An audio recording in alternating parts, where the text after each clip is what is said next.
Team Guruvayur cinema, നിങ്ങൾ family റൗണ്ടിൽ എന്ത് വെറൈറ്റി പെർഫോമൻസ് ആണ് കൊണ്ടുവരാൻ പോകുന്നത്? Sentimental skit. Sentimental skit. എല്ലാവരും അച്ഛനും അമ്മയും ഒക്കെ പങ്കെടുക്കുന്നുണ്ടോ? അച്ഛനും അമ്മയും എല്ലാരും ഉണ്ട്, വല്യമ്മ ഒഴിച്ച് ബാക്കി എല്ലാരും ഉണ്ട്. വല്യമ്മ ഒഴിച്ച് ബാക്കി എല്ലാ ഫുൾ ഫാമിലി ഉണ്ട്. All the best. Thank you. ഇന്നത് പഠിച്ചു കഴിയുന്ന എനിക്ക് തോന്നുന്നില്ല. ഇത്രയും ഈശ്വര പഠിക്കാനുള്ളത് എന്ത്? എന്റെ പേനയല്ലേ അതിന്? എന്റെ പേന എനിക്ക് ആവശ്യമുള്ളതാ, നിനക്കല്ല. നിന്റെ കാശ് കൊണ്ട് വാങ്ങിയാണോ? അല്ലല്ലോ, നിന്റെ കാശ് കൊണ്ട് വാങ്ങിയാണോ? എന്റെ കാശ് കൊണ്ട് വാങ്ങിയതല്ല. ഇത് എനിക്ക് യൂസ് ചെയ്യാനുള്ളതാ. തുടങ്ങിയല്ലേ രണ്ടും കൂടി. ഏത് നേരം നോക്കിയാലും തല്ലുകൂടാനും നേരമുള്ളൂ.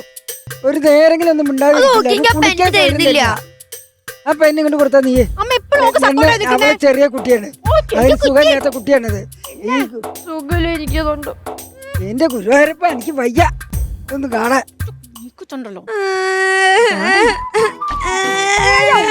എന്താ മോളെ, എന്താണ് അടുത്ത് വന്ന് എന്താ മോൾക്ക് അത് സുഖമില്ലാത്തൊരു കുട്ടിയല്ലേ മോളെ? മോളെ സാറില്ല, അവൾക്ക് സുഖമില്ലാത്തൊരു കുട്ടിയാണ്. മോള് കഴിച്ചോളൂ പോയിട്ട്. മോള് പോയിട്ട് ഒരു ചായ എടുത്തോണ്ടൊരു മോള്.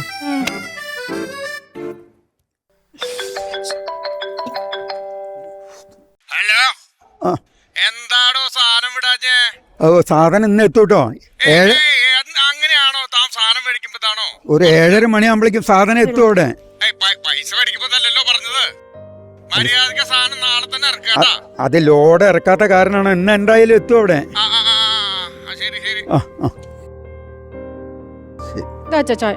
എന്താ ചേട്ടാ ടെൻഷൻ? ഇനി ഫോണ് എടുക്കണ്ട മോളെ. എടുക്കാൻ പറ്റില്ല. ഇങ്ങനെ വിളിച്ചോണ്ടിരിക്കണോ? അത് എടുക്കാൻ പറ്റില്ല മോളെ. അച്ഛൻ ആധാരം പണയം വെച്ചിട്ട് ഒരു 10 ലക്ഷം ഉറുപ്പ്യ മേടിച്ചിട്ടുണ്ടായിരുന്നു. ആധാരം പണയം വെച്ചോ? എന്തിനാ അച്ഛത് ചെയ്തേ? നമ്മൾ എങ്ങനെ വിട്ടത്? മോളെ ബിസിനസ് അല്ലാണ്ട് എങ്ങനെയാ ഞാൻ നടത്തി കൊണ്ടുപോവാ? എന്തെങ്കിലും വിളിച്ചിട്ട് കഴുത്തിന് പറയച്ചാ. അത് എടുക്കണ്ട മോളെ. അത് ഞാൻ എന്താ ചെയ്തോളാം. എനിക്കറിയില്ല. മോളൊരു കാര്യം ചെയ്യണം. ഇതിലേക്ക് ആരെങ്കിലും വിളിക്കാന്ന് വെച്ചാൽ മോള് ഫോൺ എടുക്കണ്ട. ഒന്നും പറയണ്ട, മോള് എടുക്കണ്ട. അച്ഛൻ ഒരു 10 മിനിറ്റ് നേരം കിടന്നിട്ട് വരാം. എനിക്ക് നല്ല പേര്. അയ്യോ, അയാള് വിളിച്ചോണ്ടിരിക്കണ്ടല്ലോ. എന്റെ പഠിത്തം നടക്കൂല. അല്ലെങ്കിൽ ഈ കുന്തൊന്നും എനിക്ക് മനസ്സിലാവില്ല. എന്റെ തലയിൽ ഒന്നും കേറണില്ല. ഈശ്വരാ, എന്തൊക്കെ എഴുതി? ഷേക്സ്പിയറിനൊന്നും ഒരു കാര്യമില്ല. അതുകൊണ്ട് എഴുതി വെച്ചാൽ മതിയല്ലോ, പഠിക്കണമല്ലോ മറ്റുള്ളവർക്ക് വിഷയണ്ടാക്കാൻ.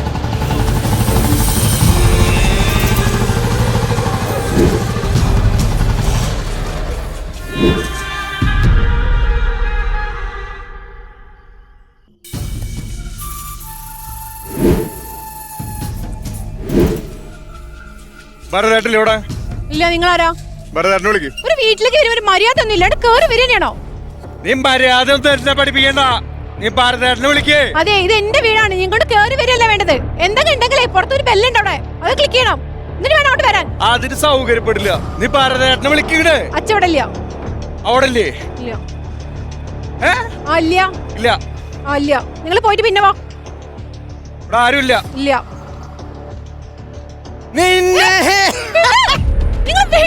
നിന്നെ വിട്. നിന്റെ അച്ഛൻ ഇവിടെ വരുത്താൻ എനിക്കറിയാ.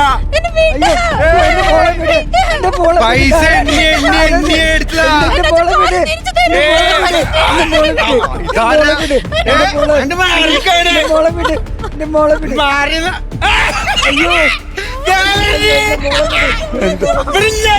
പണം വാങ്ങിയത് ഞാനല്ലേ? നിങ്ങൾ മക്കളെ എന്തിനാ ഉപദ്രവിക്കണം? ഞാൻ ഈ ആഴ്ചയിൽ എത്തിച്ചോളാം പണം അവിടെ. എന്റെ കുട്ടികളെ ഉപദ്രവിക്കല്ലേ? പൈസ മേടിക്കുമ്പോ ഇങ്ങനെയല്ലേ? ഞാൻ എന്റെ ആധാരം അവിടെ പണയം വെച്ചിട്ടില്ലേ? അതാ പറഞ്ഞേ, നാളെ ഇറങ്ങിക്കോ. ഒരു കാര്യം ചെയ്യേ, അമ്മ കാര്യം മനസ്സിലാക്കാം. അതെ, എന്റെ പൈസ ഇതുവരെ കിട്ടിയിട്ടില്ലെങ്കിൽ കൊറേ മാസായി. ഒരു തൽക്കാല ആശ്വാസം. ഞാൻ ഒരു കാര്യം പറയട്ടെ, താലിമാല കൊണ്ടുപോകല്ലേ?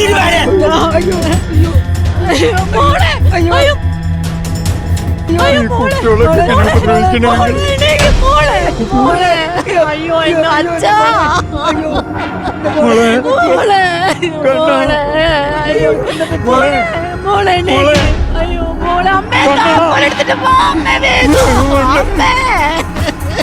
വേഗമുണ്ട് അമ്മേ മോളെ എനിക്ക് കണ്ണാ കണ്ണാ എനിക്ക് മോളെ എനിക്ക് കണ്ണാ എന്ത് പറ്റി മോളെ?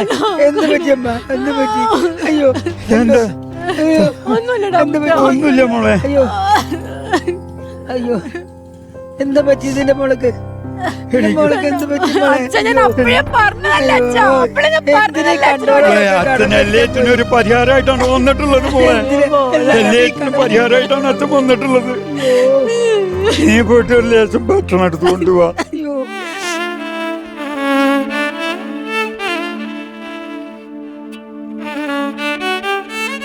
എന്തിനാ അയാളടുത്തേക്ക് പോയത് മോളെ? എന്തിനാ നീ അയാളടുത്തേക്ക് പോയത്? അമ്മേന്റെ മാല സാരല്ല, നിനക്ക് അങ്ങനെ തന്നെയല്ലേ ഞങ്ങക്ക് വേണ്ടത്. അമ്മന്റെ മാല സാരല്ലടാ മുത്തേ, അമ്മന്റെ മാല പോട്ടെ, നിനക്കൊന്നും വരാഞ്ഞാ മതി. എന്തിനാ അച്ഛാ അപ്പൊ ചോറ്?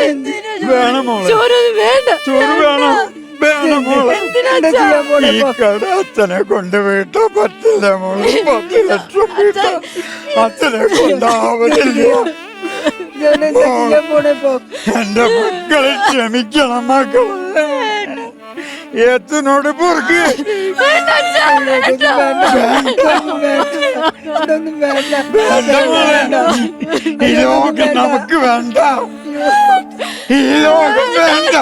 വേണ്ട അച്ഛാ, ഒന്നും വേണ്ട അച്ഛാ, നമുക്ക് വീട്ടാ അച്ഛാ, വേണ്ട വേണ്ട വേണ്ട വേണ്ട അച്ഛാ, വേണ്ട വേണ്ട അച്ഛാ, വേണ്ട അച്ഛാ, വേണ്ട.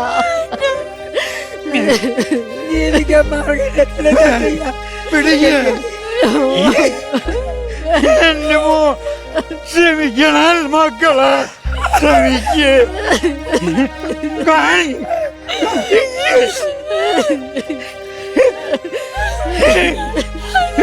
വേണ്ട അച്ഛാ, മോക്ക് കൊടുക്കണ്ട അച്ഛാ, മോക്ക് കൊടുക്കണ്ട അച്ഛാ, മോക്ക് കൊടുക്കണ്ട.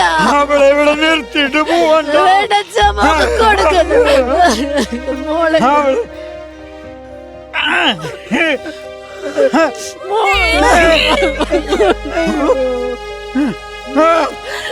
കണ്ണാ,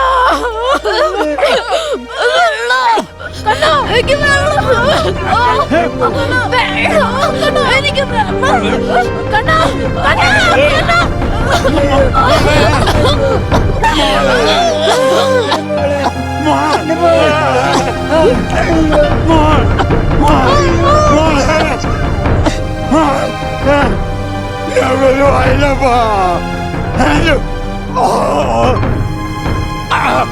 എന്റെ ഗുരുവായ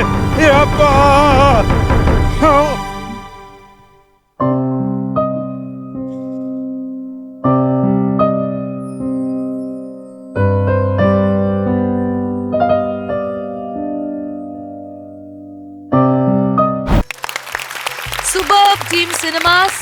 ഗംഭീരം. ഒരുപാട് ഇഷ്ടമായി നിങ്ങളുടെ എല്ലാവരുടെയും പെർഫോമൻസ്. അതാണ് ഈ ഒരു സ്കിറ്റിൽ എടുത്തു നിൽക്കുന്നത്.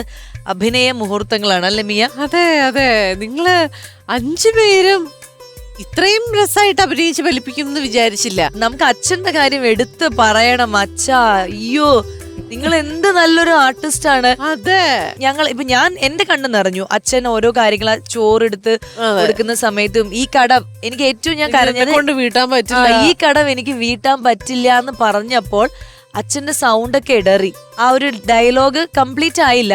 ആ വോയിസ് മോഡുലേഷൻ അത് പറഞ്ഞപ്പോ എന്നെ കണ്ണറിയാണ്ട് നിറഞ്ഞു. അതെ അതെ, ഇതിപ്പോ യഥാർത്ഥത്തിൽ സ്വന്തം മക്കളുടെയും വൈഫിന്റെ ഒക്കെ കൊച്ചുമകളുടെയും ഒക്കെ കൂടെ അഭിനയിക്കുന്നോണ്ടാണോ ഇത്രയും ഫീലിംഗ് വന്നേ, അതോ അച്ഛൻ അങ്ങനെ ഒരു അഭിനയിക്കാനൊരു സംഭവം കിടപ്പുണ്ട് അതുകൊണ്ടാണോ? അതെന്താന്നറിയില്ല. അച്ഛന്റെ മനസ്സിലുണ്ട്. അതാണ് അച്ഛന്റെ മനസ്സിലുണ്ട്. ലാസ്റ്റ് സിനിമയിൽ അഭിനയിക്കാൻ ആഗ്രഹമുള്ള അതെ ആൾക്കാരാണ്. അതെ അപ്പൊ അത് കിട്ടാതെ ആയപ്പോ ഞാനൊരു ചെറിയൊരു യൂട്യൂബ് ചാനൽ തുടങ്ങിയതാ. ഗുരുവായൂർ സിനിമാസ് എന്നാണ് അതേ പേര് തന്നെയാണ്. അങ്ങനെ അച്ഛനെ ജസ്റ്റ് ഒന്ന് ഇൻട്രൊഡ്യൂസ് ചെയ്ത് നോക്കിയതാ.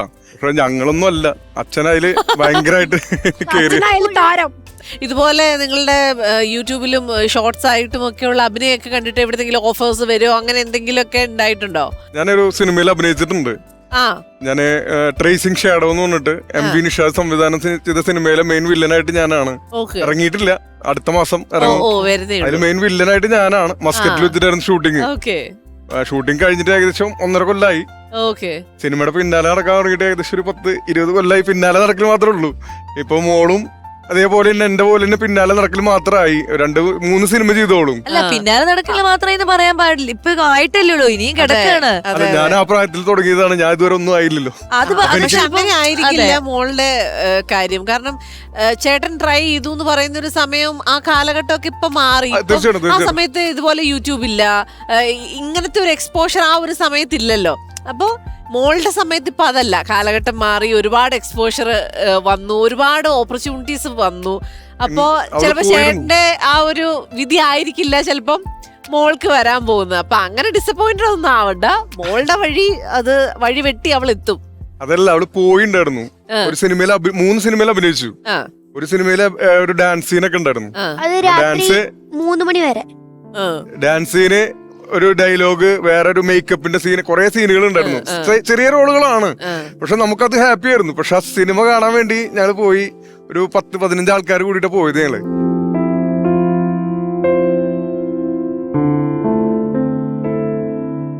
എല്ലാം ഒന്നും ഉണ്ടായിരുന്നില്ല, മോളെ കാണിച്ചെന്നില്ല. അവിടെ ഞാൻ പറഞ്ഞ ഒരാളുണ്ട്, അതുപോലില്ല. എന്ന് വെച്ചാ ഫുള്ള് അവരുടെ ആൾക്കാർ മാത്രമാണ്. എന്റെ മോള് വെച്ച് ബാക്കി എല്ലാരും കരഞ്ഞു വന്നു. പക്ഷെ മോള് വീട്ടിൽ വന്നിട്ട് ഒരു ബുക്ക് കയ്യിലുണ്ടായിരുന്നു, ചെറിയൊരു ബുക്ക് കയ്യിലുണ്ടായിരുന്നു.